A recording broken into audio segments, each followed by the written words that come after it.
She thought I was asleep. That's the only reason she whispered it. I heard her phone buzz at 2:09 a.m. Sharp little sound in the dark. She picked it up slowly, slid off the bed like she was tiptoeing past a bear, and padded across the carpet to the hallway. And then she said it. I miss you too. I can't wait until next weekend. You ever feel your chest go hollow? Like your ribs just caved in?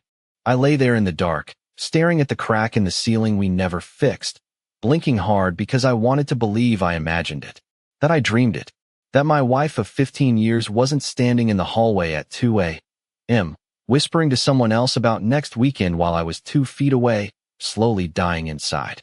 But I wasn't dreaming. I got up an hour later, pretending to need water. She was back in bed, breathing heavy and fake.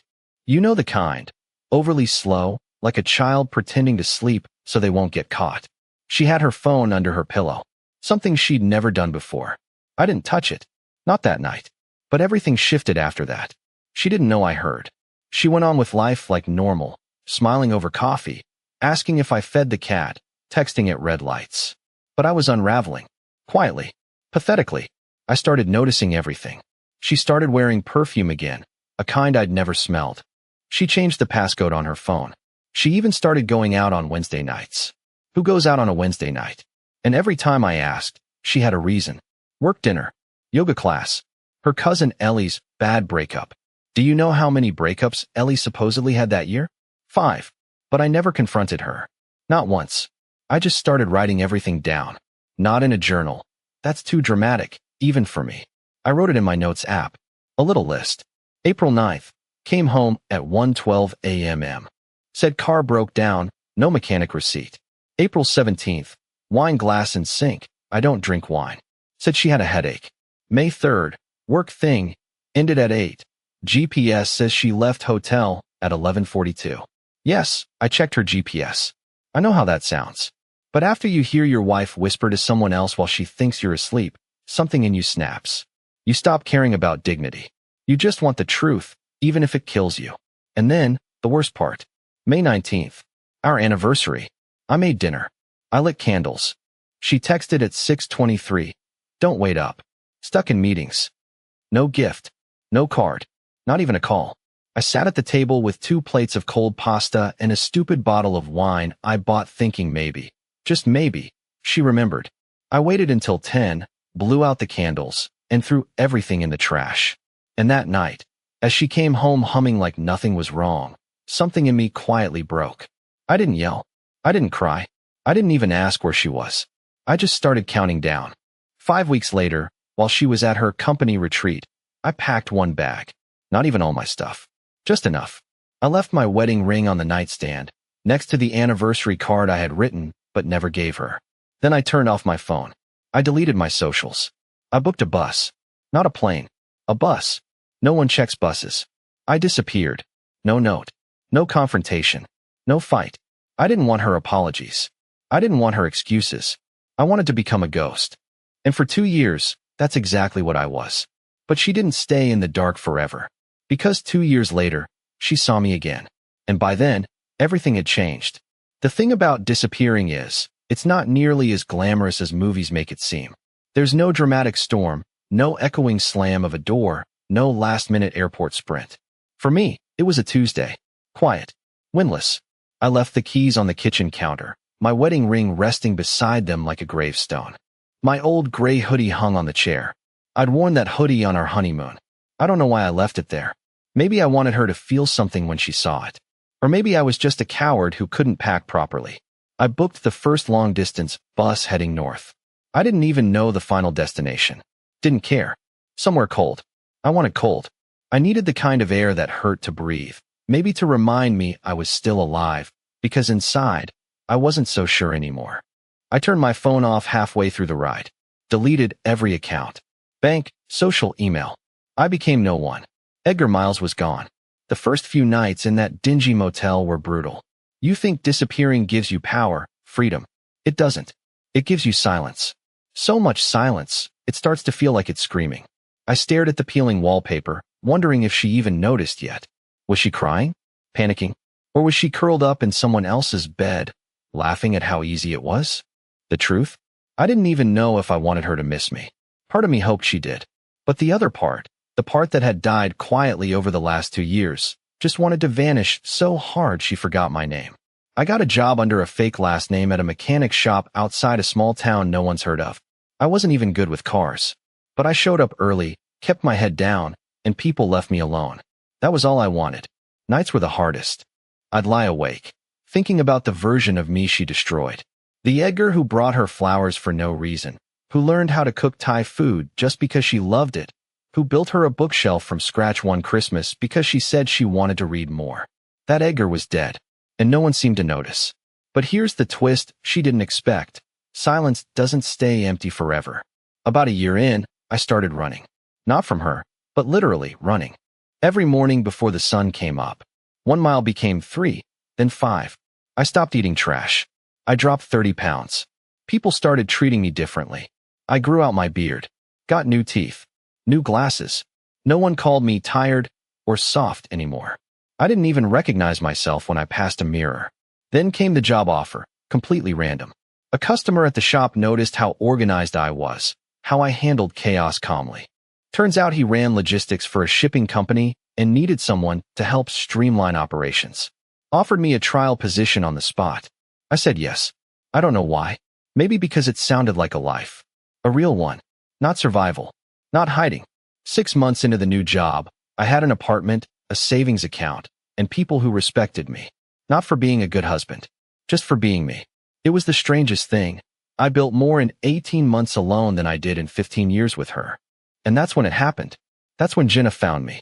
I still don't know how she did it. Maybe a private investigator. Maybe she followed some breadcrumb I missed. But one cold Saturday afternoon, I walked into a quiet coffee shop, and there she was. Sitting at the corner table. Same blonde hair. Same fake confidence in her eyes. But this time, she looked nervous. She stood when she saw me. Whispered my name like it was a prayer or a curse. Edgar. I didn't answer.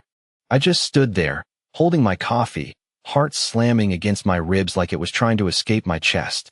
She had no idea who I had become, and I had no intention of making it easy for her to find out. She reached out like she expected me to collapse into her arms. Like I was still hers. Like nothing had happened. And for a second, my breath caught. Not because I missed her, not because I wanted her back, but because I couldn't believe how little she had changed. She still wore the same perfume, still tilted her head the same way when she said my name like it was some delicate thing, like she was still entitled to it. Edgar, where have you been? Her voice trembled like she was the one who'd been abandoned. I took a sip of my coffee and sat down slowly across from her, keeping my expression blank. I could feel every eye in the cafe flicker toward us, sensing the tension. She looked at me like she was trying to piece together a puzzle that didn't fit anymore. I wasn't the man who used to leave post-it notes in her lunchbox. I wasn't the man who used to rub her feet after long days and ignore my own needs just to keep her from spiraling. I'm not here for a reunion, I said flatly. So whatever you came to say it fast. She blinked, caught off guard. She probably expected tears, groveling, maybe a sad apology for leaving. She didn't expect this. Not the man sitting in front of her with shoulders straighter, voice firmer, eyes colder. I didn't know where you went, she said, voice shaking. I thought something terrible happened. I was going crazy. I almost laughed. You were going crazy while I was watching you lie to my face for a year? While you were sneaking around with some stranger? You had the nerve to think you were the victim? She dropped her gaze to her lap, cheeks flushing. It wasn't like that. Don't, I cut in. Don't insult both of us. There was silence. Heavy. Ugly. I ended it, she whispered. Months after you left. I couldn't do it anymore. It didn't mean what I thought it did. And when I realized what I lost, it was too late. I stared at her for a long time. I wanted to feel something. I wanted to feel anger, satisfaction, heartbreak, anything. But I didn't. It was like watching an old movie I'd seen 100 times, knowing how it ends. Why now? I asked. Why find me now? She looked up slowly. Because I never got to say I'm sorry. Because I never stopped thinking about you. And because, her voice cracked, you were the only person who ever really saw me. Who ever really stayed. And I destroyed it. I leaned forward, quiet. You didn't destroy it. You traded it. You weighed me against someone else, and you made your choice. And now you want to rewrite history because the consequences finally hit. Her eyes were glassy. Edgar, please. I don't care where you went or what you did. I just want to fix it. We can fix it. That's when I smiled, and not kindly. You're right about one thing. You don't care where I went. You don't know what I've had to rebuild, what I lost, what I had to become just to stop waking up with your name in my nightmares. You don't care about any of it. You just don't like that I'm okay without you. She flinched like I slapped her. But I wasn't done. Let me be clear, I said, standing. I didn't vanish because I was weak. I vanished because if I stayed, I would have broken myself trying to hold together something you already burned down. You don't get to ask for a second chance after the ashes settle. I left my half-finished coffee on the table and walked out. She didn't follow me. Not this time. But she wasn't done. Because a week later, she showed up again. And this time, she brought someone with her. I noticed them before I noticed her. I was leaving work early that day, head still buzzing from spreadsheets and deadlines, when I saw a familiar posture near the parking lot, shoulders slightly hunched, hands clasped too tightly, like someone bracing for impact. Jenna stood there, but she wasn't alone. Beside her was a woman in her late 60s, silver hair pulled back neatly, eyes sharp and restless. For a second, my brain refused to process it. Then it clicked, and my stomach dropped. Her mother. The woman who hugged me at our wedding and whispered, "Take care of her. She's complicated."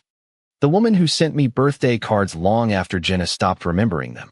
The woman who once told me, during a rough patch, "You're the reason she doesn't fall apart." I almost turned around, but my feet didn't move. "Edgar," Jenna said carefully, like she was testing the sound of my name in public. "Please, just listen. 5 minutes." Her mother looked at me with an expression that wasn't anger or pity. It was something worse. Recognition. Like she already knew exactly how this story went. "You shouldn't be here," I said quietly. "Neither of you." Her mother stepped forward before Jenna could speak. "You don't owe us anything," she said. "I know that." I told her not to come. But she wouldn't stop crying. Wouldn't sleep. Wouldn't eat. She's been unraveling for 2 years, and She paused, swallowing hard. "I needed to see you. To see if you were real. Or if she imagined you." I let out a humorless breath. "Trust me. I'm real." Jenna's voice cracked. "Tell him," she whispered. Her mother closed her eyes for a moment, then looked straight at me. She didn't tell me the truth at first. About the affair. About how long it went on. I found out on my own. She turned to Jenna briefly, disappointment flashing across her face, then back to me. "And when I did, I told her she was going to lose you. That some things don't come back." Jenna's face crumpled. "Mom, please." "No," her mother cut in. "You begged him to stay once. I remember. You said he was boring. Predictable. Safe. And now you want him back because the chaos finally scared you." The silence that followed felt heavier than any argument we'd ever had. I should have felt vindicated. Triumphant. But all I felt was tired. "I didn't come to argue," her mother said softly. "I came to say thank you. You were good to her. Better than she deserved at the end. And I'm sorry she turned your loyalty into something disposable." Jenna stared at the ground like a scolded child. I'd never seen her look that small. "I don't need apologies," I said. "I need distance." Her mother nodded. "Then let me give you something instead." She reached into her purse and handed me a folded envelope. "She didn't want me to give you this. But you should have it." I hesitated, then took it. "What is it?" "Proof," her mother said simply. "In case she ever tries to rewrite what happened. In case she ever tells herself a version where you were the problem." Jenna's head snapped up. "Mom," but it was too late. I didn't open the envelope right away. I walked past them, past the parking lot, all the way home. I sat at my kitchen table long after dark, staring at that envelope like it might bite me. When I finally opened it, my hands started shaking. Inside were printed messages. Dates. Times. Photos I had never seen. Not just one man. Not just one mistake. A pattern. And suddenly, disappearing hadn't been enough. Because now I understood something that changed everything. And once you see the full truth, you can't unsee it. I didn't sleep that night. I must have read through the messages 100 times, each one worse than the last. There weren't just 1 or 2 slip-ups. It was a chain of betrayals spanning over a year. Different names, different dates, different cities. Some she'd met on work trips. One even on a so-called wellness retreat. She'd told me she was meditating in the mountains. In reality, she was sipping cocktails by a pool in Scottsdale with someone named Brent, who called her his favorite distraction. One message from her read, "He's asleep downstairs." I hate how easy it is to lie to him. That one nearly made me throw up. It wasn't just the cheating. It was the double life. The way she wore love like a mask, how she kissed me goodbye before walking straight into someone else's arms. It wasn't weakness. It was a choice. Repeated. Strategic. Shameless. And the worst part? I didn't even see it. Not because I was stupid, but because I trusted her. That kind of blind, pathetic trust you only give when you think someone would never want to hurt you. I sat in the dark till morning, the printed pages spread across my kitchen table like crime scene evidence. And honestly, that's what it felt like. Like I was looking at the ruins of a crime I hadn't realized I was the victim of. When the sun finally rose, I went for a run. No music. No destination. Just feet hitting the pavement, harder than usual. Rage in every breath. I didn't know what I was supposed to do now. I'd already left. I'd already disappeared. I wasn't trying to punish her. I just wanted peace. But this wasn't just betrayal. This was demolition. She hadn't just broken our marriage. She had erased it. The flowers, the anniversaries, the long talks at 2 a.m. when she cried about life, and I held her without saying a word. She'd buried all of that beneath strangers' bedsheets and pretty lies. And now she had the audacity to show up, weeping, saying she missed me? No. She missed the version of me who didn't know what she really was. By the time I made it back to the apartment, I had made a decision. I wasn't going to stay hidden anymore. But I wasn't going back to her either. I wanted closure. Real closure. Not a pathetic, teary apology in a coffee shop. I wanted her to feel it. To understand what it meant to burn down something irreplaceable. So I reached out to someone I hadn't spoken to in over 2 years. Her former best friend, Fiona. Now, Fiona and Jenna had a falling out just before I disappeared. It was messy. I never knew what it was about, but it ended with Jenna calling her a backstabber and blocking her on everything. I had stayed out of it. At the time, it felt like girl drama. But now, holding proof that my entire marriage was a fraud, I wanted answers. Real ones. I messaged Fiona with one sentence. I know everything now. I'm ready to talk. She replied in under 10 minutes. We met at a quiet diner on the edge of town, one of those places where nobody knows your name and the waitress calls everyone Han. Fiona looked surprised to see me, like she didn't expect I'd actually show up. You look different, she said. Better, actually. I feel worse, I muttered. She slid into the booth, not even touching her coffee. So, you found out. I nodded. More than I ever wanted. There was a pause. Then she leaned forward. She was with someone else while you were in the hospital, you know. I froze. What? Fiona's voice lowered. You remember when you had that emergency appendectomy? 3 years ago. She told everyone she stayed by your side all night, remember? I nodded slowly. That night had always seemed blurry. I was on pain meds, in and out of sleep. She was with a guy named Trevor, Fiona said. I know because she told me about it right after. Bragged about how bold it felt. Said the risk made it exciting. I sat there, staring at her, heart pounding in my ears. Fiona looked away. I never forgave her for that. That's why we stopped talking. I couldn't look at her without seeing what she'd done. I tried to reach out to you. She blocked me from everything. Said I was trying to ruin her marriage. For the second time in 24 hours, I felt the floor of my life split beneath me. I thought I had already seen the worst of it. I was wrong. And Fiona wasn't done talking. Because what she told me next changed everything I thought I knew, not just about Jenna, but about someone else in our lives who'd been part of this the whole time. Fiona stared at her untouched coffee, fingers tracing the rim of the cup like she was still debating whether to say it. I could feel it, the weight of whatever was coming. Something worse than I already knew, and that terrified me more than anything. Because if this was the stuff Jenna hid from her best friend, what the hell had I missed? Then Fiona finally looked at me and said a name I hadn't heard in years. Colby. I blinked. Colby? My coworker Colby? Fiona nodded slowly. Not just your coworker. Your friend. The one who came to your house all the time. The one who helped you build that backyard shed. I could feel my throat tightening. What are you talking about? She used to text him, Fiona said. A lot. And not just innocent stuff. It started after that charity gala, remember? The one where you got food poisoning and went home early? Yeah. She stayed. With Colby. My hands curled into fists. That night, she came home late. Said she'd stayed to help clean up. I remember even thanking her for being so thoughtful while I was curled up in bed, sweating through a fever. I thanked her. Fiona hesitated. I only found out because she accidentally sent me a screenshot of a message meant for him. It said, "Wish it were you I came home to tonight." She unsent it a minute later and pretended nothing happened. I felt sick. Not just because she cheated. Not just because it was someone close. But because Colby had looked me in the eyes. He'd eaten at my table. He'd laughed with me while holding a beer I handed him. Did it go on for long? I asked, my voice barely above a whisper. Fiona's eyes were full of something like guilt. A few months, I think. Until she found someone else who gave her more attention. She used people like batteries, Edgar. Once they stopped charging her ego, she moved on. I sat back in the booth, breath shallow.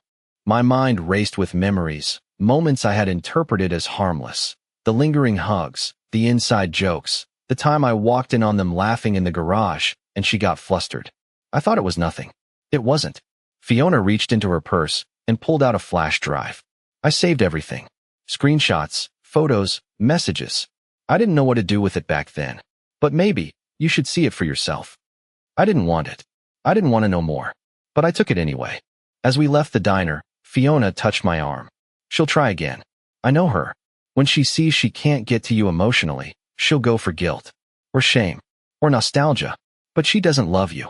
She just hates not being the center of your life. I nodded, not trusting myself to speak. Because deep down, I knew Fiona was right. And as much as I wanted to walk away for good, I had one more thing to do. Something Jenna never saw coming. It took me 3 days to open the flash drive. I kept it in the drawer next to my bed like it was some kind of bomb, half afraid that once I looked, I'd never be able to go back to feeling even remotely okay. But when I finally clicked through the folder, I realized something strange. I wasn't surprised anymore. Disgusted? Yes, but not surprised. There were screenshots of messages between her and Colby that made my skin crawl. Things she'd said to him while I was downstairs making her tea. Photos of them together in public, restaurants, parks, even our local hardware store. She'd smiled at him the way I used to dream she'd smile at me. And worst of all, she had talked about me like I was a burden. Like I was dead weight. The man who meant well, but didn't make her feel alive. That was the line that finally snapped something in me. Because I had bled for her. I had spent years putting her before everything. Before myself, before rest, before happiness. And this was what it amounted to. Didn't make her feel alive? Fine. If she wanted to know what alive looked like, I'd show her. I reached out to someone I trusted, my old mentor, Daryl. He was the kind of man who always said what he meant and never sugarcoated a thing. He'd been offering me a consulting job for over a year now, something far beyond what I thought I deserved. But suddenly, I wanted it. I wanted to rebuild in the light, not the shadows. The very next week, I gave notice at the shipping company, packed my things, moved to a city where no one knew my past, and my future was mine alone to build. And then I did the one thing I told myself I'd never do. I let Jenna find me again. Not by accident this time. Not by chance. I sent her a single message. If you want closure, meet me Friday. 6 p.m., or the truth. I didn't know if she'd show. But she did. She walked into the rooftop bar wearing the same red dress she wore on our 10th anniversary. The one she said made her feel dangerous. She looked almost exactly the same, but I didn't. I saw it in her face the second her eyes landed on me. I wasn't Edgar, the doormat, the background character in her spotlight. I was something else now. Someone else. You look different, she said quietly. Better, I replied. She sat down slowly, clutching her bag like it might save her. Why did you want to see me? I stared at her for a long moment before speaking. Because I needed you to see what survived you. Her breath caught. That's not fair. No, I cut her off. What's not fair is 15 years of loyalty being turned into a joke. What's not fair is being humiliated by the people I trusted most. And what's really not fair is you trying to spin it into some sad romance story now that your fantasy life collapsed. Her eyes filled with tears, but I didn't care. Not anymore. You didn't just cheat, Jenna, I said. You replaced me in every way. And when I finally left, you weren't sorry. You were exposed. That's why you came back. Not because you love me. Because you don't love being alone. She opened her mouth to speak, but I wasn't done. I forgave you, I said. Not because you asked for it, but because I didn't want to carry you anymore. And now I'm done with this chapter. You don't get access to who I am now. You lost that. You traded it for cheap attention and lies. So consider this the final goodbye. I stood, walked to the edge of the rooftop. looked out over a city she'd never belonged to. And for the first time in years, I felt free. But that wasn't the end. Because one more twist was waiting. One I never saw coming. I didn't look back when I left the rooftop. Her voice didn't follow me. No running footsteps. No last-minute apologies. Just silence. And it was beautiful. For once, it didn't feel empty. It felt earned. I walked 3 blocks to my new apartment, the one with high windows and no ghosts in the walls. My bag was already packed. I wasn't running. I was moving forward. And this time, I wasn't dragging a past that never loved me. The consulting role with Daryl turned out to be more than just a job. It became a doorway into a life I never imagined I was allowed to have. I traveled. I worked with people who respected me. I got invited to rooms I never would have entered before because someone always told me I wasn't ambitious enough. Jenna used to say I played it safe. Truth is, I was just waiting for permission to want more. And now I gave that permission to myself. 6 months later, something unexpected happened. I met someone. Her name was Elise. Not flashy, not loud, not someone who dominated every room, but someone who noticed. She noticed when I was quiet. She noticed when I got overwhelmed. And she never made me feel like I had to shrink to keep her interested. I didn't tell her everything right away. I wanted to heal before turning my pain into a conversation piece. But when I finally told her what happened, about Jenna, about how I disappeared, how I became someone else just to survive, she didn't flinch. She looked me in the eye and said, "I'm proud of the version of you that saved himself." We didn't rush anything. That was the beauty of it. We took long walks, cooked together on rainy nights, shared quiet without needing to fill it. I realized I didn't need fireworks or chaos. I just needed peace. And now I had it. Jenna tried reaching out one more time. A short email. No drama, no begging. Just one line. "I saw a photo of you smiling. I'm glad you found something I couldn't give." I didn't reply, because she was right. I found more than closure. I found me, and he was worth waiting for.